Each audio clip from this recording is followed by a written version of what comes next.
Hello guys, welcome to another one of my Legends of Tomorrow videos and my review of episode 3 of season 3. So I'm seriously enjoying those World of Warcraft water elemental moments with Kuwasa, just waiting for the mage that summons her to make an appearance. Now at the very beginning of the episode and as it started, I was kind of wondering what it would be like for Kuwasa to have a showdown with Amaya. The episode though did give us a hint towards the very end of what it would be like, and it's clear Kuwasa knows Amaya is her ancestor, and Amaya now knows Kuwasa is a descendant of hers. But it's really good as well having Kuwasa around. With her on Legends, we are clearly getting down to business with the major villain of the season, Mallus. We still have no clear idea though on who Mallus happens to be.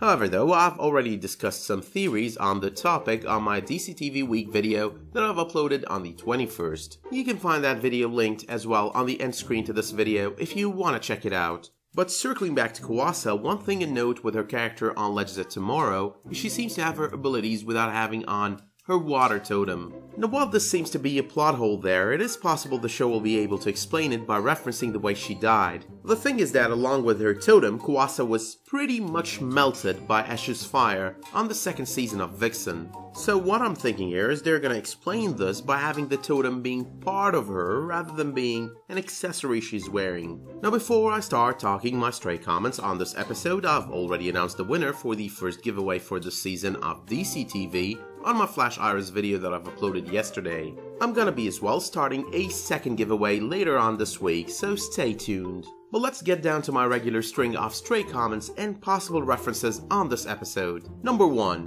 Martin Stein will definitely be missed once Victor Garber exits the show. His comments are always a source of subtle comedy, and I love subtle comedy. As I did state in one of my videos last week, Garber is going to be doing some work on Broadway, which will have him quitting the show. I'm definitely wondering here though what the future for Firestorm is going to be like at that point. For example, are they going to be killing Martin Stein, and if they do so, are they going to do it while he's joined with Jax as Firestorm? And if that were to be the case, does it mean that Jax might or would die as well? Number 2. Ray Palmer's "I fought someone with water powers like these a few years ago. It is not very pleasant." That actually happens to be a reference to his appearance on the second season of the animated series Vixen and is fighting none other than the very same woman, Kuwasa. It is most definitely strange though that he does not actually recognize her. Number 3 though. The entire metahumans have been illegal since 2021 sounds like a funny statement. How can a human actually be illegal? I mean, it does sound a little bit Nazi as well, in a genetic selection sort of manner. But in this future as well, Argus seems to be in control, it's a police state, they are experimenting on metahumans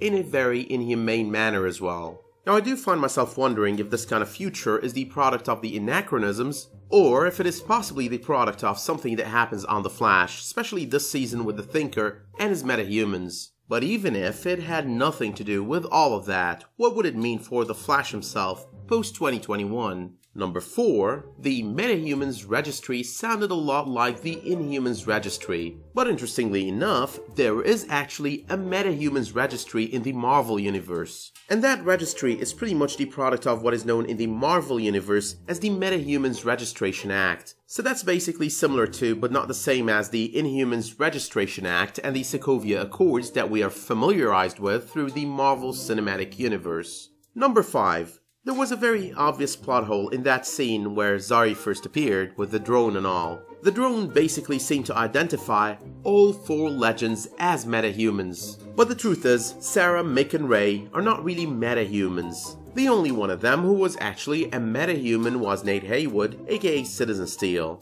Number 6. Mick Rory just never ceases to crack me up. Sarah's right there, getting her ass kicked by Kuwasa, and he's just sitting there, drinking and watching. But besides his contribution to the action, that was not his only funny contribution on this episode. There was of course his prison break, Amen. And that was quite funny because it referenced his role on the hit series Prison Break. Initially, Prison Break was about him being broken out of prison by his brother, who incidentally was portrayed by Wentworth Miller. But on the 2017 revival, he was actually the one trying to break his brother out of prison. So there are basically a lot of similarities there, with Zari's made-up story being about her brother needing to be broken out of prison. Number 7. You should drink it now so we can peek at the same time. Now only a nerd like Nate would make such a statement and not mean anything sexual in the process. So yeah, one more laughable moment right there, and it is quite the subtle one. I think the only one on Legends of Tomorrow trying so hard to be funny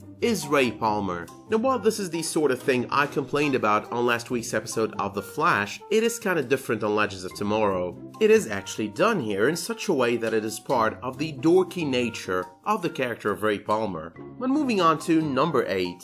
So Zari makes quite the entrance early on, putting the Legends in trouble. Her character though has been heavily changed from what it is actually like in the comics, with her background story and even that of her brothers. So on the account it would be a useless waste of time with such a huge change to her character from the comics, I'm not gonna be dwelling on that over here. So number 9. Now this time around, Kuwasa knows how to handle Ray and his suit. On the CW seed's Vixen, when Ray manages to capture her, he's all proud she couldn't do shit to him because he made sure his suit was waterproof. So that is probably why she removes his helmet before pretty much waterboarding the crap out of him. Payback is indeed a bitch. But finally, number 10. The final scene of the episode, it pretty much works as a build-up for next week's 80s themed episode. On said episode, the Legends will have to travel back in time to save a young, nerdy, bullied Ray Palmer from imminent death. I guess it was actually kind of expected that at some point, one of the members of the team is gonna become the anachronism. However though, that's all on this episode for now. It was a pretty good and solid episode, and I'm thinking Legends is still on track to an amazing season. Now I'm not gonna be discussing what many online media outlets refer to as the Captain America Easter egg. Seriously, that is messed up clickbait. Amaya's "I can do this all day" is less of a Captain America Easter egg and more of a quite common figure of speech. I will never understand why they like to make mountains out of molehills. But let me know in the comments what you thought of the 3rd episode of Legends. Do you like Kuwasa's entrance in her brief showdown with Amaya? What about Zari's entrance? Do you have any clue who Mallus might be? But do let me know as well if you liked this video by slapping it a much appreciated like. You could also subscribe and enable notifications for my future videos while you're doing that. And until I see you next time, thank you all for tuning in and have a good one.